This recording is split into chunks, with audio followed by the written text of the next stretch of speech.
मणिपुर में बीते 1.5 साल से जारी जातीय हिंसा और राजनीतिक उथल पुथल ने राज्य को अस्थिरता के चक्र में डाल दिया।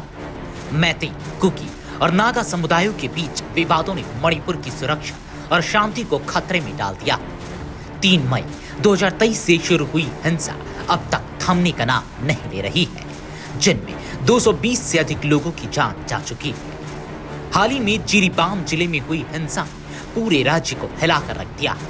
जिरीबाम, जो मणिपुर की लाइफलाइन मानी जाती है और राष्ट्रीय राजमार्ग से जुड़ा हुआ है, वहां हिंसा का सबसे खराब दौर दिखा गया। यह हिंसा तब शुरू हुई जब नदी में कुकी किशोर का शव मिला, जिसे लेकर क्षेत्र में गुस्सा बढ़ता गया। इसके कुछ ही दिनों बाद संदिग्ध कुकी उग्रवादियों ने एक मैतेई परिवार के 6 सदस्यों की हत्या कर दी, जिनमें छोटे बच्चे भी शामिल थे। इस घटना के बाद से एक बार फिर से हिंसा की आग भड़क गई।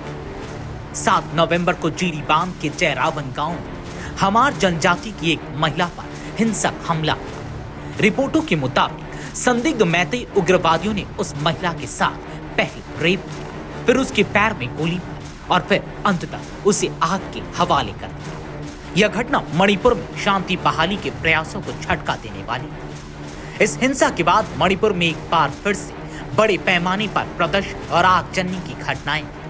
प्रदर्शनकारियों ने मुख्यमंत्री एन बीरेन सिंह के दामाद और बीजेपी विधायक आर के इमू के घर समेत 3 विधायक और 3 मंत्रियों के घरों पर हमला कर दिया। पुलिस ने भीड़ को काबू करने के लिए आंसू गैस की गोली छोड़ी, लेकिन हिंसा और तनाव को थाम पाना मुश्किल हो गया। इम्फाल घाटी के कई जिलों में अनिश्चितकालीन कर्फ्यू लागू किया गया और इंटरनेट सेवाओं पर रोक लगा दी गई। हिंसा के बीच मणिपुर में राजनीतिक संकट भी गहराता जा रहा है।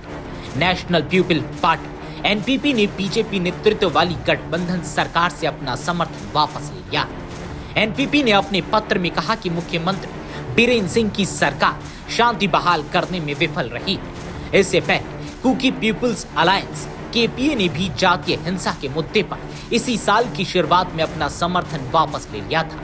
विपक्षी पार्टियों ने भी सरकार पर सवाल उठाए हैं और मणिपुर कांग्रेस अध्यक्ष किशम मेघचंद्र ने यहां तक कह दिया कि अगर मणिपुर के लोग शांति चाहते हैं तो वो अपने पदों से इस्तीफा देने को तैयार है। केंद्र सरकार ने स्थिति की गंभीरता को देखते हुए जिरीबाम समेत 6 क्षेत्रों में फिर से सशस्त्र बल विशेष शक्तियां अधिनियम आपसा लागू कर दिया है। गृह मंत्री अमित शाह ने हालात की समीक्षा के लिए अपनी महाराष्ट्र यात्रा रद्द कर दी है और तुरंत सुरक्षा बलों को निर्देश दिए कि वे क्षेत्र में कानून व्यवस्था को बहाल करें।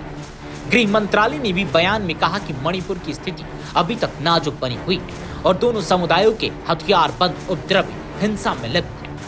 वर्तमान में मणिपुर की बीजेपी सरकार पर संकट से निपटने और शांति बहाल करने का दबाव लगातार बढ़ता जा रहा है। असम राइफल्स और सेना के जवान राज्य के अस्थिर इलाकों में गश्त कर रहे हैं, लेकिन हिंसा थमने का नाम नहीं ले रही।